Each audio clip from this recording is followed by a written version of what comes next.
আমরা যেটা শুরু করব আজকে সেটা হচ্ছে শতকরা চ্যাপ্টারে। তো আমি এখানে তোমাদের সাজিয়েছি টপিক ওয়াইজ সাজিয়েছি।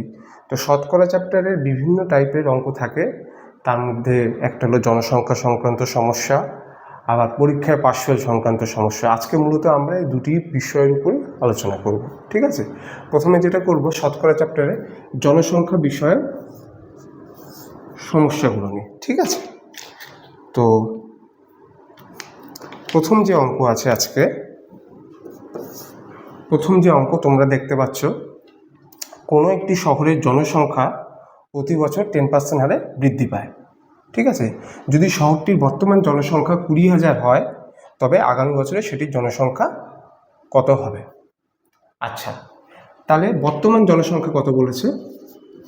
20,000। আচ্ছা, এটা কত পার্সেন্ট হারে এর উপর বৃদ্ধি হয়? 10% হারে। তার মানে পরের বছর এর কত পার্সেন্ট হবে? 110%, ঠিক আছে? তাহলে 110% মানে এটা কীরকম হবে ক্যালকুলেশনটা? তাহলে 20,000 ইন্টু 110/100। তাহলে এই দুটো শূন্য চলে গেল, তাহলে 11 দুগুণ 22, তারপর 3টা শূন্য, অর্থাৎ 1 বছর পর এটা হবে 22,000 জন, ঠিক আছে? বোঝা গেল? তাহলে এরকম আরও অঙ্ক আছে, আমরা পরবর্তী অঙ্কে আসছি। দেখো, তোমাদের এখানে 2 নম্বর অঙ্ক আছে। কোনো একটি গ্রামের জনসংখ্যা 18,000 থেকে বেড়ে 22,500 হলো। 18,000 ছিল, প্রথমে কত ছিল? 18,000। এটার থেকে বেড়ে কত হলো? 22,500, ঠিক আছে? তাহলে কি বলছে? এক্ষেত্রে জনসংখ্যা বৃদ্ধির হার কত ছিল? তাহলে আমরা এখানে দেখতে পারি 18,000 থেকে কতটা বাড়লো? 22,500, অর্থাৎ কতটা বাড়লো? 4,500, ঠিক আছে? তাহলে কার উপর বাড়লো? ইনিশিয়াল কত সংখ্যা ছিল? 18,000। তাহলে 18,000-এর উপর বাড়লো 4,500। এবার যখন বলছে বৃদ্ধির হার মানে আমরা কীভাবে বের করি? তার মানে ইন্টু 100%, ঠিক আছে? তাহলে এবার ক্যালকুলেশনটা দেখা যায়। 2 শূন্য 45 দিয়ে যদি 180-কে কাটি কত হয়? 9 দিয়ে কাটলাম 5, 9 দিয়ে কাটলাম 20, 5 দিয়ে কাটলাম 4, 4 দিয়ে 100-কে কাটলাম 25%, অর্থাৎ 25%। তাহলে এক্ষেত্রে জনসংখ্যা বৃদ্ধির হার কত ছিল? 25%। আশা করি কারো অসুবিধা নেই, ঠিক আছে? তারপর নেক্সট অঙ্কে যাচ্ছি আমরা। আচ্ছা, তোমাদের একটু বলে দিই, এই সংক্রান্ত অঙ্কগুলো আগামী WEP বা পঞ্চায়েত যে সমস্ত পরীক্ষা আসন্ন, সেক্ষেত্রে কিন্তু খুবই গুরুত্বপূর্ণ। হ্যাঁ, তো আমি তোমাদের এমনভাবে সাজিয়েছি যাতে এই সব টপিকের উপর, একটা চ্যাপ্টারের এই টপিকের উপর অঙ্ক দিলে সেটা তোমাদের যাতে মিস না হয়, প্রতিটা অঙ্ক যাতে অ্যাটেম্প করতে পারে, সেইভাবেই এটা সাজানো আছে। আশা করি অসুবিধা হবে না তোমাদের।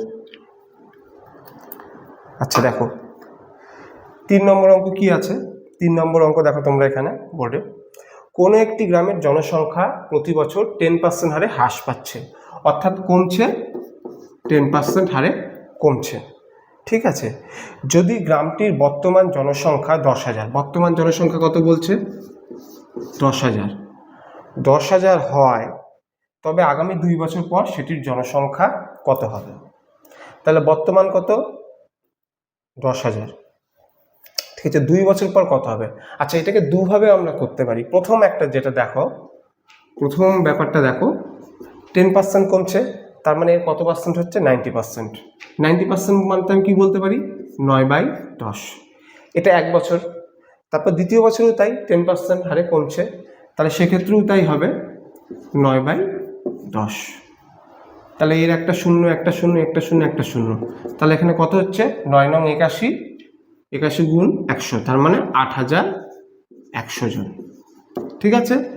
তার মানে বর্তমান জনসংখ্যা 10,000 থেকে 10% হারে পরপর 2 বছর যদি কমে, তাহলে 2 বছর পর সেটির জনসংখ্যা দাঁড়াবে হচ্ছে 8,100 জন, ঠিক আছে? আচ্ছা, এটা একটা পদ্ধতি হলো। আরেকটা পদ্ধতি করা যেতে পারে, 10% হারে কমছে, তার মানে প্রথম বছর কত কমছে? -10, যেহেতু কমছে সেজন্য -10, পরের বছরও কমছে, তাহলে -10, তারপরে কি করতে হয়? মাইনাসে মাইনাসে কি হয়ে যাবে? প্লাস। 10 ইন্টু 10/100, তাহলে এটা কেটে গেল, তার দিকে পড়ে থাকলো 1, তাহলে কত হলো -20 + 1 অর্থাৎ -19। -19 তার মানে কি 10,000-এর এটা কত হবে 100 থেকে -19 তার মানে 81%। 81%, তার মানে এটাকে আমরা কি লিখতে পারি, পার্সেন্টটাকে তুলে দিলাম, তাহলে 81/100, তাই দুটো শূন্য, তাহলে একই রকমভাবে 8,100 জন। বোঝা গেল? এখানে তোমাদের আমি দুটো পদ্ধতি দেখালাম, তোমাদের যেটাতে সুবিধা হয় তোমরা সেটা অ্যাপ্লাই করতে পারো। ঠিক আছে, আশা করি অসুবিধা নেই। তাহলে আমরা পরবর্তী অঙ্কে চলে যাচ্ছি। নেক্সট অঙ্ক, আচ্ছা নেক্সট অঙ্ক কি বলছে, কোনো একটি শহরের দেখো বর্তমান জনসংখ্যা 15,600 জন। ঠিক আছে, শহরটির জনসংখ্যা, তাহলে বর্তমান কত আছে আগে দেখো 15,600 জন।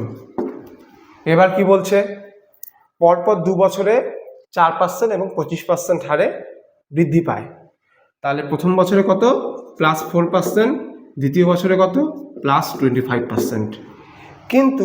কিন্তু কি বলছে, তৃতীয় বছরে 20% হারে হ্রাস পায়, কিন্তু 3 নম্বর বছরে এসে কি হচ্ছে -20% কমে যাচ্ছে।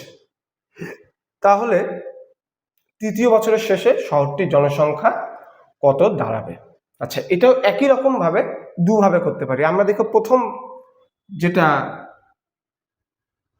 পদ্ধতি সেটাকে দেখি, 15,600, তাহলে প্রথম বছরে কত হচ্ছে 4% বাড়ছে, তার মানে 104%। 104% মানে আমরা কি বলতে পারি 104/100, তাহলে এটাকে বলতে পারি 26/25। এটা কিভাবে আসলো দেখো, 104/100, এটাকে যদি 4 দিয়ে কাটা করি তাহলে 26, এটা দাঁড়াচ্ছে 25। ঠিক আছে, আচ্ছা নেক্সট কি হচ্ছে 25% হারে বাড়ছে, তার মানে 100%টা কত হয়ে যাচ্ছে 125%, তার মানে কি দাঁড়াবে 125/100, তার মানে 25 দিয়ে যদি কাটি 5/4। ঠিক আছে, নেক্সট কি বলছে, নেক্সট বলছে -20% কমে যাচ্ছে। -20% মানে কি হচ্ছে 100%টায় কত হয়ে যাচ্ছে 80%, অর্থাৎ 4/5। পরিষ্কার? তাহলে এখানে দেখো ক্যালকুলেশনটা খুব ইজি হয়ে যাচ্ছে, এই 5 এই 5 এই 4 এই 4 চলে যাচ্ছে। তারপর দেখো 25 দিয়ে এটাকে ডাইরেক্ট কাটছি, দেখো কত আছে এখানে, ক্যালকুলেশনটা একটু লক্ষ্য করো, 15 যাবে না, তাহলে 156 আছে, তার মানে কয় ঘর যাবে 6 ঘর, পরে থাকছে কত 6 আর 0, তখন 25 দুগুণ 50, পরে থাকছে কত 10 আর লাস্টে একটা 0 অর্থাৎ 4, 25 4 100। ঠিক আছে, তাহলে কি দাঁড়াচ্ছে 624 গুণ 26, 6 4 24, 6 দুগুণ 12 2 14, 36 1 37, এটা কত হচ্ছে 1248। তাহলে এটা হচ্ছে 4 8 4 12 2, 7 4 11 12 2 6 1।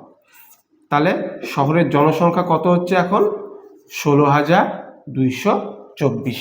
তার মানে অঙ্কটা কি বলেছে, তৃতীয় বছরের শেষে, অর্থাৎ এখানে আবার ভালো করে লক্ষ্য করো, প্রথম বছরে 4% বাড়ছে, দ্বিতীয় বছরে 25% বাড়ছে, তাহলে কি হচ্ছে 104% হচ্ছে, অর্থাৎ বর্তমান জনসংখ্যা 104%, মানে কত 104/100, 26/25। পরের বছরে কি হচ্ছে 25% বাড়ছে, অর্থাৎ 125% হচ্ছে, অর্থাৎ 125/100, 5/4। তারপরের বছরে কি হচ্ছে আবার 20% কমছে, অর্থাৎ 80% হচ্ছে, বর্তমান জনসংখ্যার 80%। 80% মানে কি 80/100, অর্থাৎ 4/5।